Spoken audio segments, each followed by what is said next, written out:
So you didn't see the show of hands, maybe 25. We were peeking. So It'll be very interesting. We'll be very careful about what we spoil and what we don't spoil. James, Dave, welcome. Good to see you guys. Good to meet you.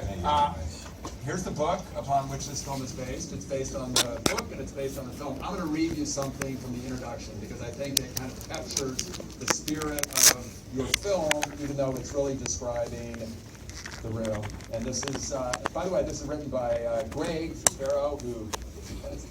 And Tom Wiseau. Yes. In the end, the phenomenon of the room has allowed me to realize that in life anything is possible. The Room is a drama that is also a comedy, that is also an existential cry for help, that is finally a testament to human endurance. It has made me reconsider what defines artistic success or failure. If art is expression, can it fail? Is success simply a matter of what one does with failure? Many of us want to embark on a creative life and never take the chance, too stifled by our own self-awareness or fear to try. All the odds were against Tommy Wiseau becoming a filmmaker, yet something pushed him to go for it, something powerful enough to inspire a global phenomenon. Wow, we don't need to say anything more. That was perfect. Pretty well said. Yeah. So for people who don't know what The Room is, what is The Room? And let's just talk about its reception and its cult status today. You want to talk about the plot of The Room? Is there one? Yeah. Basic plot of The Room is not too hard to follow. Tommy Wiseau, who I play in the Disaster Artist, is this all-American guy, you know, as you can imagine from his accent.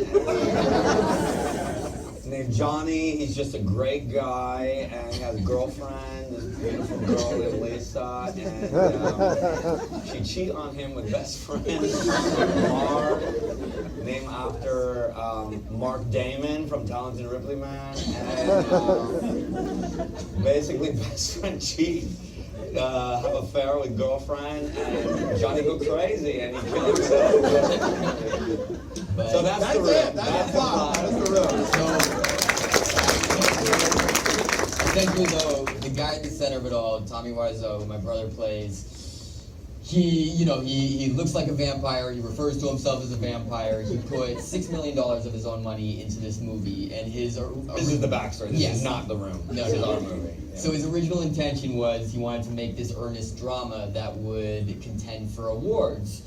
And eventually it came out in one theater, made $1,800 on its opening weekends, and he, over time though, comedians found it, like Jonah Hill and Paul Rudd, and it became this phenomenon where now there's midnight screenings all over the world where people go, and it's a very interactive experience where they're screaming at the screen, they're throwing spoons, and now Tommy maintains it was always meant to be comedic, but you cut back to when it first came out, and he paid to keep it in that one theater for 2 weeks to make it eligible for the Academy Awards. So it's this beautiful art piece.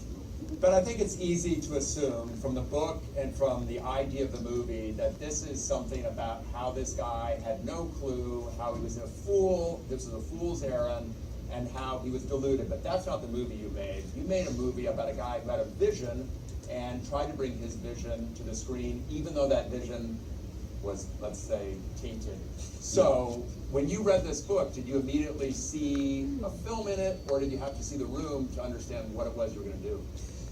I was, Seth Rogen said, it was a very James Franco thing, because I came to the Room through a book. I read the book first, and about 4 years ago when it came out, and I think because of that, and then before I was halfway through, I just felt it, I just had a sensation, like, I need to tell this story, I need to play this guy, and I want my brother to play Greg. But coming through to it through this story with all the humanity that's in this book, because the smartest thing I think Greg Sestero ever did was to get Tom Wiseau to write this with him. You get these beautiful passages like you just read, and this insight into this story that otherwise could have just been a series of funny anecdotes about how ridiculous the making of this movie was and how bad the movie is. But instead, you get everything that he just expressed, much better than I'm going to say, but you get a very universal story of struggle, of outsiders with a dream trying to make it, and those that, dream big and swing big and fail spectacularly, but because of that, because first these guys took the time to really break down all of the actual passion and heart and soul that Tommy put into the room, it becomes a much bigger story, and a story that I could actually really personally relate to, and I was very moved by, and that's kind of that's definitely what we tried to deliver to the screen. And then on a whole other level, I just knew, like, on the surface, this was a Hollywood story that was so bizarre. This is a character that was so unique and in some ways kind of ridiculous in his seeming lack of perspective of himself, of how weird and thin his kind of lies were about himself, that he, sounded like this, that he's from New Orleans, and he was obviously like at least in his late 40s when he made the movie, and he said he was in his 20s. Or the almost scary mystery of like where the money came from. So I knew that on one level we would have a Hollywood story that was so unique, unlike any Hollywood story, that would, just be interesting and fun to kind of recreate. On another level, that we had a storyline that was full of heart, full of, that we could make very sympathetic and relatable. So Dave, part of the story is about the artist's dream, and the artist believing in him or herself, and in himself in this case, more than probably defied credulity. But that's what made this movie possible, that he as an artist felt he had a story to tell, and that nobody was going to stop him to become the artist that he felt he was called to be. So how much of that story do you relate to as an actor? Like, this guy puts it all on the line and says, I believe in myself, even if other people around me don't believe in what it is that I'm trying to do. Yeah, I mean, as much as all of us don't want to admit that we all have some Tommy Wiseau in us, I think we have more than we think. And so, basically, I've been on many sets where I thought things were going great. People on set were talking about awards, and I was bought into the hype, and then the movie would come out, and not only was it not good, it was a piece of shit. And that's just the nature of what we do, though, where it's like I put just as much into that role as I did into another role where the movie actually turned out well. And so I've talked to a handful of friends who are in the movie business in some way, who have seen our movie, and they said it kind of made them sad because it brought them back to when they were first starting, or even now. And there's those moments on set where you're giving everything you have, and you question, you're like, is what I'm doing actually good, or is this a total mess? And you just kind of have to have like this blind optimism and hope that whatever you're working on is going to turn out well. James, when you were thinking about directing this in your filmmaking career, I don't want to name a movie, but Child of God. Where's Child of God? I'm not ashamed. I love where that. where are you in your career? Got a great review from the New York Times. But how much of you as a filmmaker relates to what Tommy's trying to do, where you believe in the story that you want to tell, maybe the audience doesn't respond? I mean, here's the difference. Like, I think if we go on, the tomato score will be in the lower, bracket. I didn't go into Child of God thinking, all right, this Cormac McCarthy adaptation about a murdering necrophiliac is gonna break records. Yeah, I didn't go into it thinking that. Whereas Tommy, regardless of what he says now, went in and he's actually quoting like James Dean films, right? Without cause, right? Entering the Impala, so like, so there, I read that as real kind of lack of clarity about, how he's coming across to others. Right. There's a disconnect between, what he's trying to put across and what actually is coming across. I was fairly clear we were making, a pretty dark movie with Child of God. Right. On the other hand, regardless of what you're making, regardless of how clear you are going into something, like, you want to make something that at least some people respond to, and it doesn't, it always is a little, that's the artist's plight. Right. That's one of the reasons The Disaster Artist is was such a great story to tell, and is, as an artist, you put yourself out there. As a creative person, you put yourself out there, and if you're in the movie business or television business, hopefully you're at least thinking about the audience a little bit, and if an audience doesn't respond or whatever, it's always a little, it hurts a little bit,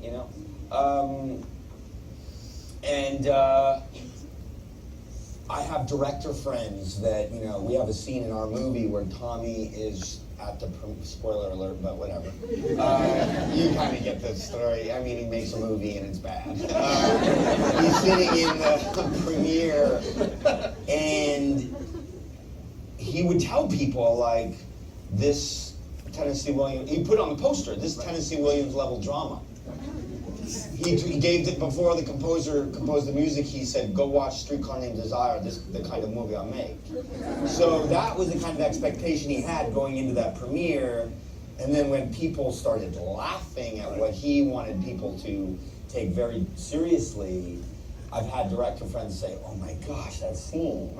Because, maybe they've never had an experience as that extreme, but knowing what it's like to, put yourself out there and then not have people respond like you want them to. It's because you put years into these movies, So it's a very it's something that I definitely could relate to on a certain level. Yeah. So much of pop culture today, and people who talk about pop culture, talk about the world, define themselves by what they don't like. I hate Coldplay. I hate Chipotle. I hate That was seriously. High Fidelity, wasn't that like? Yes. Yeah. But so much of people's definitions of who they are is about what they're against, what they hate. And you could easily make a movie that is equally judgmental. That is like, this is why I hate this, but that's not what you chose to do. No. So you made a story that was actually pro something. It's like pro the creative process, pro somebody's dream. And that starts with your decision about how you're going to adapt this to the screenwriters you bring in. So you can talk about that choice. Yeah, for sure. And the importance of having that point of view. This is not going to be judgmental. This is not going to ridicule this guy, even though there's lots to make fun of. Yeah, it would have been very easy for us to make a movie that was more of a parody, where it was making fun of Tommy and making fun of the room and everyone involved. But that was never the intention. We really used the book as a template. Like, you read that book, and yes, it's very funny and weird, but by the end, it's like you're strangely inspired by it all, and that's what we wanted to tap into, where this is a celebration of the room. Like, we love the room. We've seen the room more than any movie that's ever been made, and there's something to be said about that, where it's like, we keep talking about how, I've seen it probably 25 times, you've seen it like 50 times, and at a certain point, it's like, if a movie's that watchable, when can we just start calling it a good movie? I watched like the outtakes. Yeah. We wanted it to be a celebration of that, and a celebration of just people who go after their dreams and don't take no for an answer. When you are thinking about directing it, do you always imagine that you're going to star in it? And do they come part and parcel, or is there a separate conversation of how you're going to do it? With this movie or in general? This movie, yeah, there were a few things that I just knew, like, before I was done with the book. I wanted to tell the story. As different as Tommy was from me in certain ways, that I kind of related, and more than that, I knew as an actor, like, there are characters you come across and you're like, I know my way in, and I just had that, I knew. And I hadn't worked with Davey really in any substantial way up to that point, but I knew that we had the right dynamic for these characters. We had done this series of videos for Funny or Die, where I played a ridiculous acting coach, and he was a student. And if you think about it, that's sort of the seed for this, this story. And those were the things that I wanted. And then I also knew, you know what, I'll give this to Seth Rogen and his company Point Grey to produce, that this story has enough, it's weird enough that it appeals to my sensibilities. It also, some of my favorite movies are movies about the creative process, that this would be that, although sort of like through the reverse kind of way in, through a bad movie. But that underneath it also had enough heart, and that it was kind of a weird love story or bromance, and that Seth Rogen and Evan Goldberg and their company were so good at working with studios and still making the movies that they wanted to make, and that this had the potential to reach bigger audiences. One of the things, and this is not spoiling anything, is there are scenes that you recreate in the making of this film that are pretty much copies of what was in the room. Yeah. So you're working with department heads, cinematographers, editors, grips, electrics, costume designers, who are very talented people. And you have to work with them to make sure that they do untalented work. Right? That the focuses aren't right, the lighting is bad. So how do you tell somebody who's like dying when they see a shot that's not perfect, that it has to be perfect? No, they loved it. Everybody loved creating. Well, it's not just like, oh, just get sloppy. Right. It actually involved as much work or more for them, to duplicate it. Yeah, because they became like weird mad scientists, where it was my DP Brandon Tross was like looking at these shots from the room, like, how did they get that bad shadow on the wall? Like, the light down there, like, he spent more time figuring that out than doing his good lighting on the other shots. Chris Spellman, the production designer, watched the room many times, watched the behind the scenes footage to just get those sets perfectly. Brenda Abandolo, the costume designer, went and got the perfect patterns to match the clothes. And then the actors, we'd watch the scenes like a shot at a time. And it was really like a song and dance in the sense of getting timing down, and just every head cock of the head, and every blink, everything, and just getting that exact. Everyone, they loved it, and we kept adding on. Like, we knew some key scenes, like, you're tearing me apart, Lisa, or like, I did not get it. Oh, hi, Mark.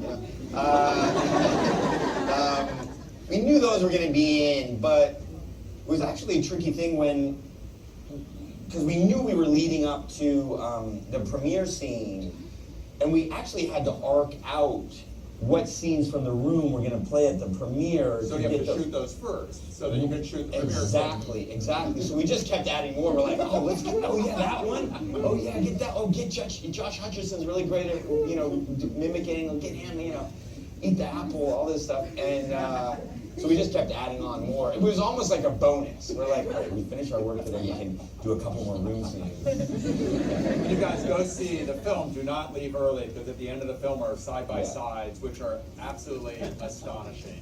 At the end of all the credits, there's a bonus scene. Tommy's main point in his contract, the real Tommy, was that he have a scene in the movie. In the making of The Disaster Artist. That he had a point that he wanted to... No, that he have a scene opposite me in the film. Maybe you left before the end of the credits. I saw it. No, but that was part of his deal of giving you guys rights to do this. So we had to shoot it, and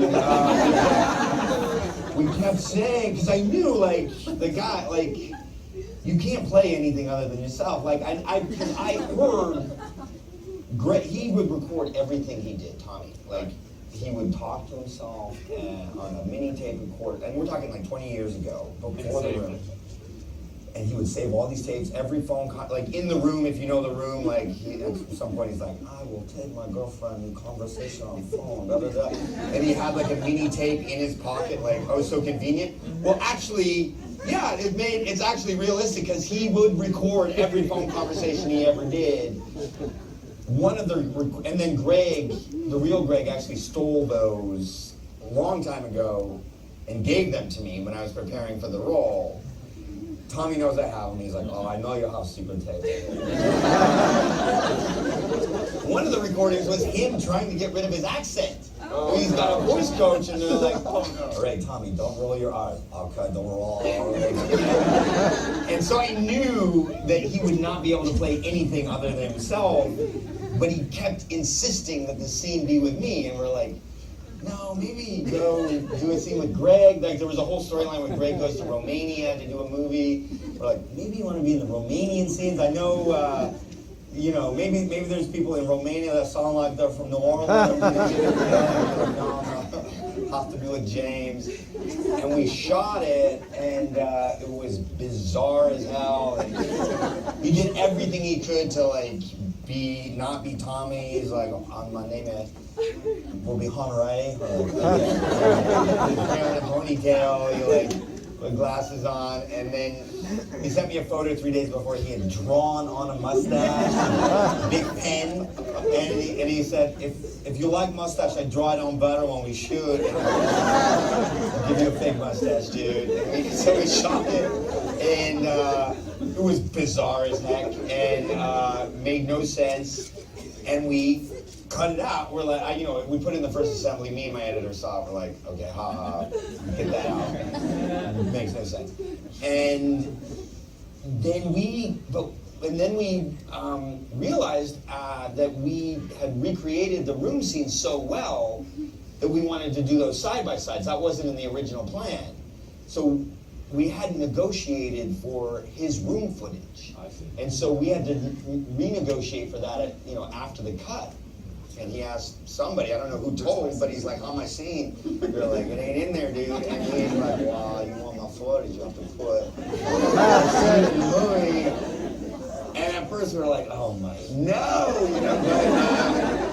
And then we realized, we can do like a Marvel style tag thing. We'll have like this David Lynch meets Tommy Wiseau kind of scene. Perfect.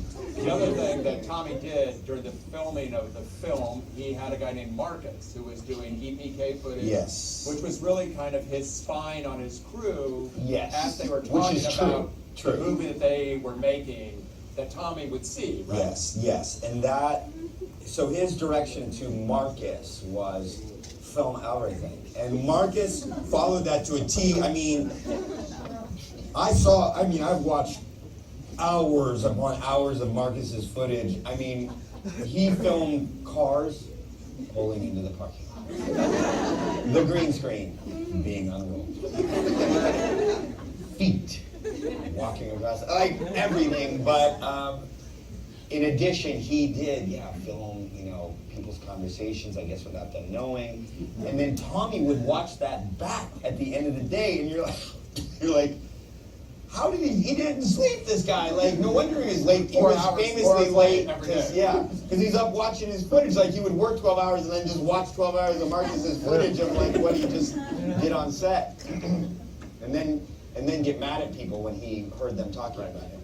So, if I were to visit the set of the making of The Disaster Artist, you are in prosthetics, but it's just the math of it. So you're directing a scene of you as a character directing a scene. Well, we were talking about this. Can you think of another movie? Because we were like, I think this might be the first time that a director was acting in his own movie, playing a guy that was directing and acting in his own movie, and then sort of stayed in character too. I can't think of another movie like that. And it wasn't like, I really honestly didn't give it that much thought. It was just 2.5 hours of prosthetics every morning. Was it like a jaw? It was cheeks, it was a bridge of the nose, lazy eyelid, chin, wig, contacts.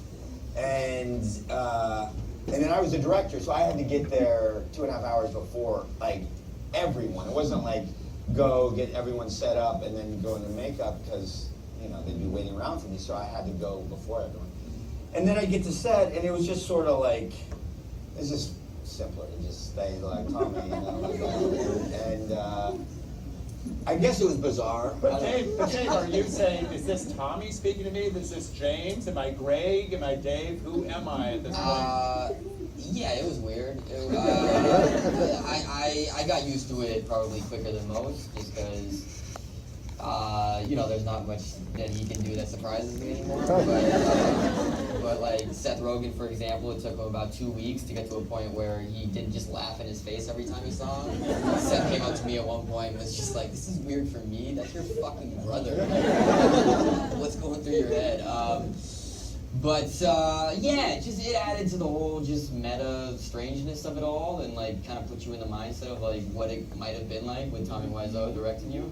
Were you able to talk to Greg? Was he somebody who was Yeah. able to share his stories? And how reliable is his telling of the making of the film? Is it reliable, or did he reveal things that maybe he didn't want to say in the book?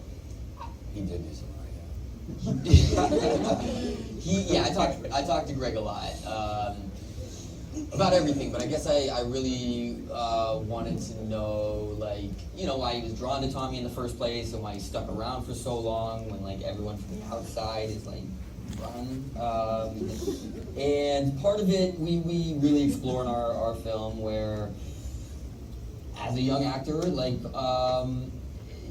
you know, a lot of young actors, everyone in their lives are telling them that you can't make it, that it's not going to happen, and so he then found this guy, as weird as he was, that encouraged him, and this was like his teammate and his ally, and that goes a long way for a young actor. And so I had that in the back of my mind. But like, I guess the hardest part was of playing Greg was that he's making a lot of really bad decisions throughout the movie, and it was my job to like try to give me some water,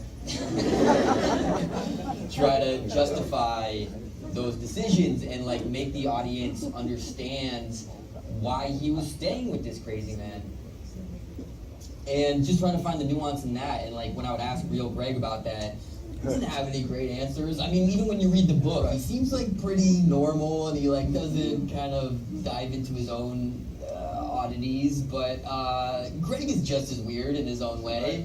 But yeah, it was basically making it so the audience just wasn't like, why? What are you doing? Like, go away. It's just like, oh, you know, this is a bad decision, but I get it.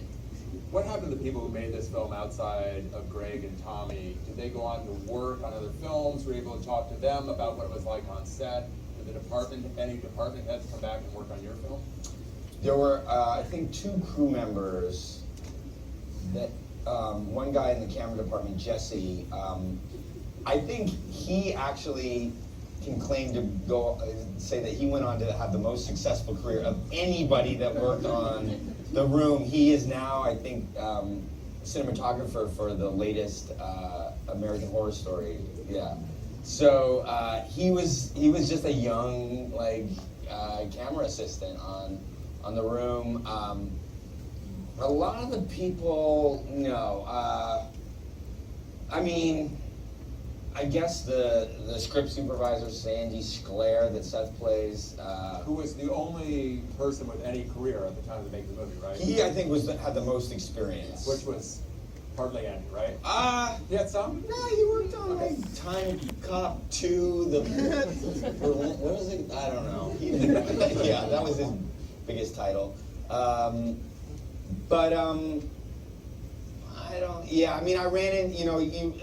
ran into the guy that played Peter, the psychologist, who actually disappears halfway through The Room and they don't explain it in The Room, and somebody just shows up and is now that guy, and you're like, who are you?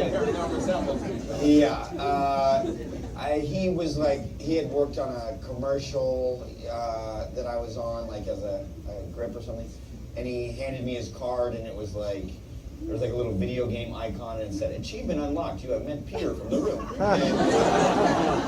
So a lot of Kyle or Greg? Was the first Peter or the second? The first one. Yeah. And a lot of them have done, like, I think Juliet, who played Lisa, she stayed away from The Room for a long time, but now I think she like paints spoons and like sells them for like $85. So everybody's sort of come back around, and and done projects that are centered on the room. Largely, I think, because after they realized what they had made, maybe Right. not during it, but after they realized what they had made, they thought, oh, no, nobody will ever see this. And then it strangely became one of the biggest public things of their lives. And so they're just trying to take a little ownership back over this weird thing that has sort of taken over their public lives. When you are casting people like Jackie Weaver and you say Yes. you've got to go watch the film, does she know about it? I mean, do people who are playing characters? I don't know if I don't know if Jackie Weaver. She's pretty hip. Maybe she'd gone to the room many times. I don't know.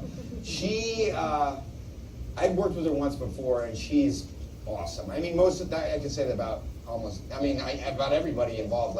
There were a lot of Room fans, and if not, they just sort of got it, And Josh Hutcherson, he just watched it and just showed up, and he's just this incredible mimic, and he just got Denny, and that was kind of across the board. Everybody just really got it.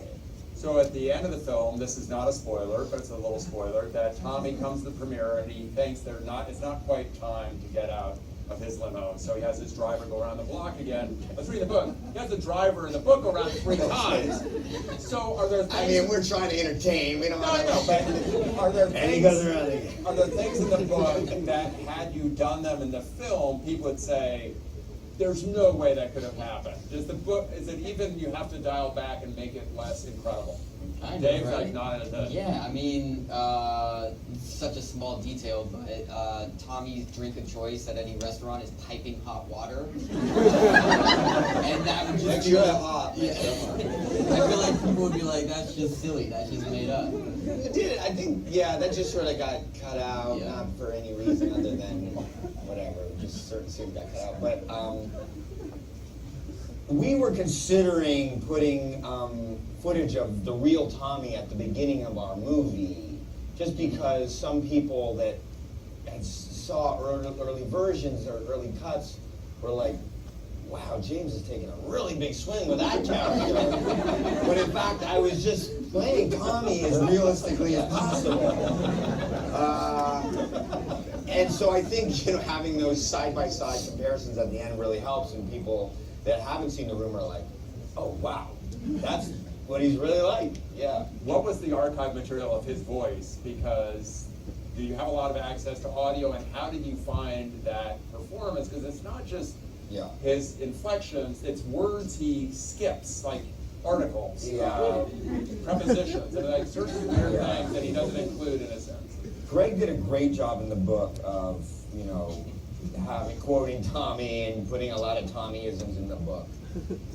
There's the movie, The Room, but if you watch The Room, you realize, oh, this whole thing is dubbed. But, for what purpose? Because, if he's trying to sound more like All-American Guy, he didn't get any closer. He sounded like this still. No, the piece of preparation gold that I had were those secret tapes. Marcus's tapes. No. Audio Oh, tapes. the behind the scenes was great. But his audio The tapes. audio tapes that, Tommy's good friend Greg strangely stole 20 years ago, and then Tommy strangely made. He would drive around in his car and talk to himself. And I know he's driving around in his car because I can hear the blinker signal and the engine and everything, and he's just driving around downloading all of his private thoughts. And he's talking about,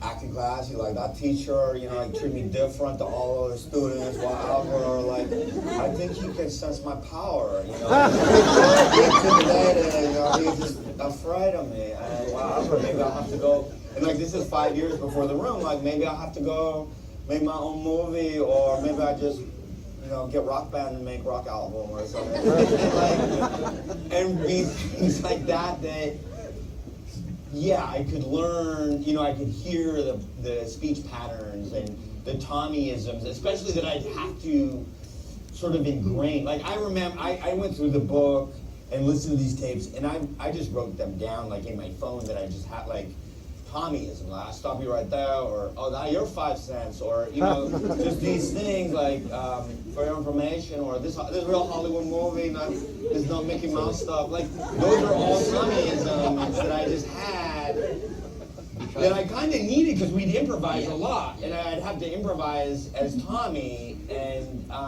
you just have those in your arsenal. oh yeah, and I learned that also from, ironically, Tommy's hero was James Dean. That's sort of what I learned doing James Dean. Like I read, you know, there's like 12 biographies of James Dean. I'd go through all those and get the little James Dean goods. And then I'd talk to the director on that, Mark Riddell, and just be like, oh, we need to put this in here. He should play bongos here, or whatever. This is a thing that people don't know. And I use that same technique with Tommy. Are you directing your actors as Tommy? I mean, are you speaking to them if you need a different... Are you giving direction that way? Or are you saying in character, in other words, while you're directing? I'm just keeping the voice going. Like, you know, I'm not actually like shooting on HD and 35 at the same time. It's like, you know, like the direction they said in here, like when he was doing auditions, is like, the actress would come in and be like, your sister lesbian, she just died. Go. What? You know, okay, cool. Boo-hoo. You know, like, I wouldn't do that. You know, I would give direction as me. I would just, you know, lose certain modifiers in my speech or that kind of thing. And it got a little confusing sometimes, you know, especially like when it's a scene that Tommy is directing within the scene, and then I'm sort of directing, so like, okay, we go again, and then I can't remember really, but actors would be like, is that James or Tommy? I'm like, James, we go again. And then the writers, who are incredible, Scott Newstetter and Mike Weber, who wrote like 500 Days of Summer and Fault in Our Stars, they became like sort of method writers, and they would call me Tommy, and like they tell me get some hits. But it wasn't like, I don't know if you guys saw that documentary that just came on Netflix, Jim and Andy, about Jim Carrey and behind the scenes of him getting into character as Andy Kaufman for Man on the Moon, where Jim Carrey just wasn't even there anymore. He was just Andy Kaufman, and then also there was another character that he became, Tony Clifton, where Tony Clifton is a very abrasive guy, and when he turned into Tony Clifton, that's who he was, and the director would try to like get him to do stuff, and he would just fight back as Tony Clifton. Yeah. And so it wasn't that. I think you can do that when you're only an actor and you're sort of like an acting animal, and the director has to like corral you, you know. But when you're the director, like, you know, like we weren't trying to recreate the room. No. Like we're framing the room within our frame, you know what I mean? And we're not, you know, our style is different than the room. Like, you know what I mean? So I had to be accessible as James. This is a story, the book and the film, it's really a story about a friendship, about Greg and Tommy having a shared dream to become actors, to make movies. When you're making the movie and thinking about your own dreams, about growing up and wanting to be actors, wanting to be filmmakers, are you conscious of the way in which their lives parallel your lives? I mean, for sure. And you know, that was one of the things that called to me. And strangely, it was almost like we were meant to do this in a lot of ways. I had to get Tommy's life rights, you know, before we did it, and I got on the phone with him and Greg early on. I so, like, if you get to know Tommy, you kind of wish, like, you just recorded every conversation. I wish I had recorded this first call, but it was like, his first choice was Johnny Depp. He was like, so who'll play me? I'm like, I don't know, Tommy. He's like, well, how about Johnny Depp? I'm like, and then Greg said, how about you, James? And I didn't know what Tommy was going to think about that, but I learned later that I was his second choice, and largely because I had played James Dean. Right. But I had approached Tommy, so it was like pretty felicitous that, you know, his second choice approached him, like, you know what I mean? Like, so, but then also, like, in this book, I don't know if you remember, it's just sort of a passing thing, and Greg obviously wrote this long before I knew about it or I was gonna want to make a movie out of it, and he's got this movie, Retro Puppet Master, and he says in the book, the director told me that James Franco had auditioned for this movie and didn't get it, and Greg beat me out for that role. So it just shows, like, not only I can't remember it, and in fact, how convenient. I can't. No, I can't. If I could, no. Here, I'll tell you another story. We had shot a little sequence in our movie that ultimately didn't end up in the final cut, where Greg goes and auditions for Retro Puppet Master and goes to Romania and shoots it, and I cast the actual director of Retro Puppet Master as himself in our movie. And I asked him, I was like, do you have that footage? Please, I would love to see my audition. And he didn't have it. But it shows that not only, did I come to LA and could I relate to the struggle as most people can.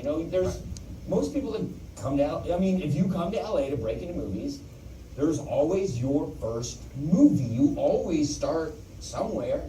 Everybody, and most people have to struggle. You have to work at it. And I did too. I totally related that part of it. But not only that, I obviously was like doing it at the exact same time that Greg and Tommy were. And in fact, I think there's a scene in there where Tommy was stuck in traffic, and it was traffic for the Golden Globes, Yes. and it was the night, I think, that I won for James Dean. Oh, wow. And so there were all these weird crossovers, and just showed me I was meant to make this movie. And Jake, what about you, about working with your brother and this whole idea of like friends realizing their vision through storytelling and through acting? Yeah, so I think, I'm sure people probably were not happy with the decision when they found out that brothers were playing like not brothers on screen, these two like iconic guys, but he always knew that it would be okay just because he looks so different in the film. And I think ultimately it really helped the movie just because their friendship is like, it's in a cheesy way, it's like it goes beyond friendship. It is kind of brotherly, and so I hope that chemistry comes across on screen. But just going back to what you guys were talking about relating to them and struggling, and I think just one of the most admirable things about Tommy is, and that I had a lot of trouble doing it, especially at first and even now, is he just took such a big swing. Right. And he put himself out there, and this was a very personal story to him. And for me, like, those are the types of projects I respond to more than anything these days. Even if they don't fully work, I appreciate the effort just to make something different. And I'm trying to get better at doing that myself, and I think over time I am getting better, but like, just putting myself out there and knowing that this might not work. When are you going to make the very personal cat lover? I mean, putting myself out there, bringing up my cats in every interview I ever do. I know it's kind of weeding out a particular fan base, maybe, but I love my cats. I don't know what to say. We have time for maybe 3 or 4 questions from the audience. So we have a mic that we're going to try to bring in. So I see the mic guy coming down. I hope his name is Mike guy. So we'll try to spread around. Not everybody's going to get called. We'll go right here first because I can see you clearly. Hi. Oh, hi. Hi. First of all, I love you both a lot. Second of all, so what? Love is blind.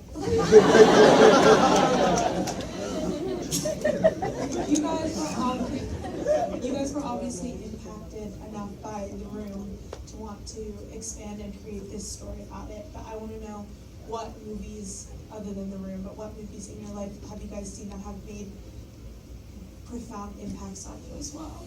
Yeah. I think we can both say Stand By Me. Pretty much every young Corey Feldman movie. Stand By Me, Goonies, Lost Boys.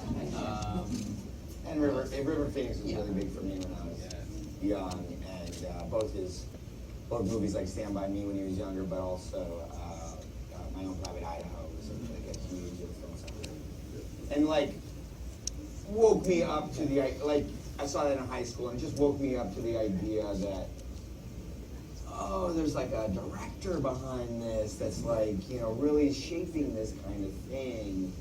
And I still didn't know all, you know, the realities and practicalities of making a movie at that point. I was in Palo Alto, California, but it kind of, it really got me to understand film in a new way and wake me up to all the different kinds of artists behind a movie. Okay, another question. I thought, okay, way over here in the far house left, yes. Hi. See if she's back somewhere. My name is Jenna. Hey, I'm Jenna. from Minnesota, actually. I've Well, actually clearly, I've seen the Disaster Artist 2 times, actually. Oh, nice. And I'm really picky about movies, but I actually love this movie. But I have a question. What advice would you give to someone who wants to be an actress, but is like the complete opposite of Hollywood? In what way? Whatever that means, yeah. Like, they don't drink or smoke, or or swear, or like just only had one boyfriend.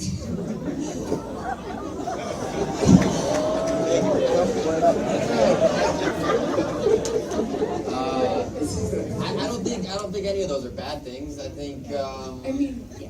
I think if anything. I will not cast you. What would I say? I mean, I don't think you should worry about any of that. That is not gonna get in your way at all. I would just say, I mean, I can only speak from my own experience, but like, so when I was first starting and I started to get roles, which was amazing, I felt so fortunate to be working, but I was working on projects that I wasn't proud of. You know, I was happy to get the experience, but after a while, I would literally tell my friends and family, like, don't go see this thing that I just filmed. And so I ended up... We'll watch it anyway. Okay, so... Bad Meat? Then Anyone seen Bad Meat? and you would then watch it and be like, that sucked. I think I fucking told you. But I never said that.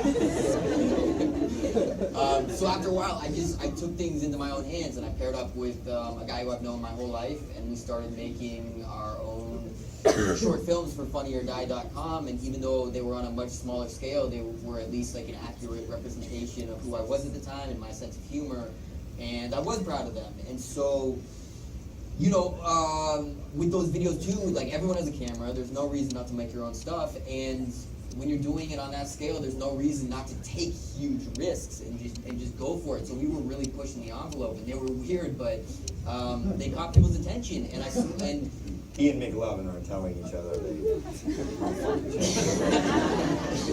so you don't need to remake that one.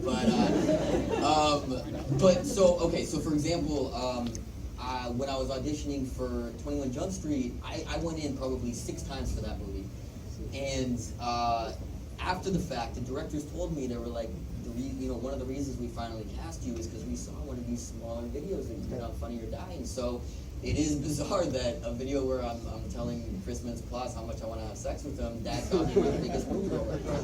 So in short, just make your own things and just go for it. Well, and Yeah. surround yourself with people who believe in what you want to Sure. do and share your vision. Sure. I'm going to go to this side of the room. Yes, over here.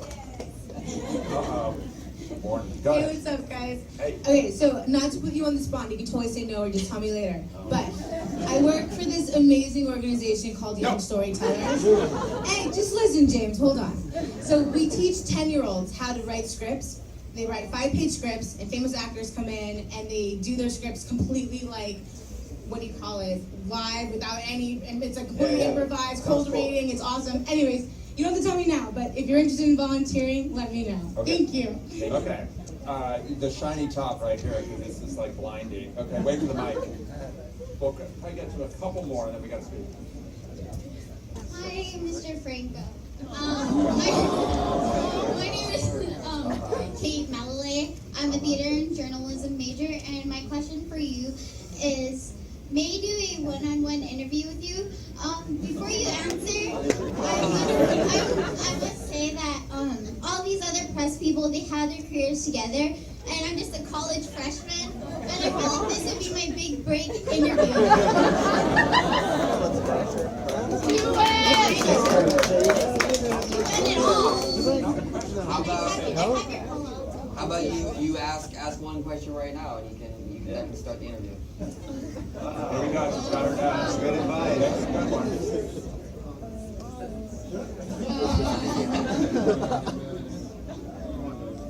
I would have to say, that could be regarding the movie. Whatever. Speaking of, okay, since sexual assault is on the rise, Ask what about work. Ask what about work. No, go ahead. That's a good question. not just to women, but men as well. Can you give us an inside scoop of season 2, or any ideas you may have that your show, The Deuce, can impact people's perspective on a more deeper level? Season 2 of The Deuce. I mean, I love that show. David Simon, the showrunner, is genius, just certified genius. I think he won the MacArthur Grant Genius Award. That show is so well done, and I don't say it just because I'm on it, but they and the way that they approach the sexual content is so. I learned so much because I directed episodes of it, and it's like it's a portrait of misogyny. That movie, and it's in David Simon fashion, they are exploring the sex industry. And it's also a portrait of capitalism, and what they're showing is that, it doesn't all just even out, that there are a few winners, and then there's all these people at the bottom that are, kind of left out of the winners circle. And by and large, in, the sex industry, and, maybe just in general, that it's historically been women that have, been treated unfairly, and so making a show about that is really, really tricky, because you can't, obviously, can't make it gratuitous. Like you're doing a show about porn, you can't very well then make porn yourself, and just sort of like, yeah, we're criticizing it, but also capitalizing on that. So you kind of shy away from that, but or you are very particular about how you're doing it. But then at the same time, you can't shy away from it, because then you're on your way to making Pretty Woman, where it's like you're dealing with prostitution, and it's like a fairy tale, and so I learned so much about communication and respect and mindfulness in capturing very difficult kinds of material on that show, and also we had incredible women on all levels of that show. The pilot was directed by one of the best directors working today, Michelle McLaren, and women in the writers' room, and so Megan Albert, so I don't know. I guess I don't know what I can give away. It jumped 6 years. It'll be now 77, 78 from 71, 72 in the first season. And they'll just be doing more exploring of, this weird little demi-monde, but also doing a major critique of capitalism and misogyny. Good question. We have time for one short question, not request. I'll go to the way, way back, because you're in the way, way back. Yes. So wait for the mic. Sorry we can't stay for more. Go ahead. Hi, I saw The Room like 4 or 5 years ago with Tommy Wiseau in person. And I know you were talking about like his perspective of what he's putting out and how people receive it. My question would be, when I met him, it kind of seemed like he was oblivious to the joke that was ongoing in the film, and just kind of what is his perception of himself through the rest of the world? Tommy Wiseau's self-perception is a very strange, murky thing that's hard to, it's very hard to plumb the depths of that. And it's changed, there's a ongoing saga that is Tommy Wiseau's life, and the latest chapter I think will be introduced by our film, that there's I like to think that there's a Tommy Wiseau pre-room and a Tommy Wiseau post-room, and maybe there'll be a new one post the disaster artist, where I think he was incredibly earnest when making the room, despite, like we talked about him rewriting history, and, it sort of the way he's rewritten history is told through the history of the poster he put on the original poster, Tennessee William level drama. Then when it came out and people laughed at it, he didn't take that off. He just added, entertaining black comedy or something like that.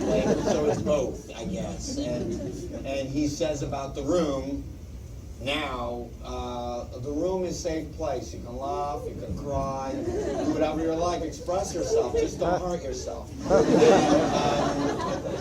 And so in that way, he's able to encompass like the fact that people are laughing at it, and he can take some credit for that, but still somehow do the mental gymnastics so that he can believe that he's still greatest director, And but then he saw our movie for the first time at South by Southwest with 1,000 people, and we did not know what he was gonna think about it, because he said of this book, it's only 40% true. Okay, well, we based our movie on it, so you might not like our movie. It was an incredible screening. We got a standing ovation.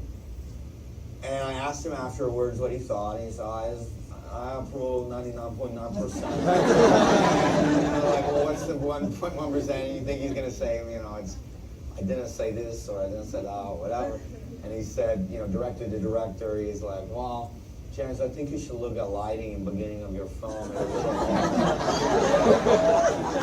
like, all right, I'll tell Brandon to go look at the room for pointers and maybe color correct it. And then later he said, at Toronto, he said, that thing about the lighting, I never say that on the video. I didn't make that up. He's like, no, it's 0.1% because of the way you throw football. I'm like, dude. Like, why? You're an all-American guy and you've been throwing a football since you're a boy, right? He's like, And then last week, we were doing some press together, and and then afterwards, Greg texted me, and he's like, hey, we're at Cantor's, which is where they used to go, deli on Fairfax. He's like, I'm here with Tommy. It's the same waiter from the early 2000s that used to serve us when Tommy gave me the script for the room and all. You should come down and surprise him. And I went over there. I did. And I call it Honest Tommy Day, because he was just like being so open with me. And first I confronted him. I was like, all right, Tommy, so you mean Greg, that 0.1%. You said it was the lighting. Don't lie to me. And he's like, yeah. Okay, there was so much pressure, I had to say something. and then he said two other things that were very honest, and we probably get end with these. He said, Jay, I was actually shocked when he said this to me. It was unprompted. He was like, James, when I made the room, it's not exactly like I intended. I was like, what? He's like, yeah, but, I get reaction from people, and that's all you can hope for. I'm like, yeah, true. And then he said, your movie, Disaster Artist, I see it 3 times now, because then he saw it at the Chinese Theater for the premiere right there. So I saw your movie again for third time, and I'm very moved by your movie. Make me emotional. I'm like, really? Which parts? She's like, the two part. You know, Greg's scene, and I'm like, thinking, Greg's scene. Okay. And he goes, and then end of movie, you know, and Greg, I thought of anything, but anyway, this end of the movie, like Greg does something for Tom. He's like, Greg, do this thing for me, and he really do that, you know, in real life, make me very emotional. I was like, oh, that's very sweet, Tommy. What's Greg's scene? You think, you think it's gonna be like another emotional part of the movie? And he's like, you know, a scene where Greg in swimming pool with a girlfriend. You're not even in that scene. Why is that your favorite scene? Like, yeah, favorite scene make me very emotional because when you're in swimming pool, you feel good. What? He's like, yeah, you're happy when you're in swimming pool. Make me very emotional. My favorite scene.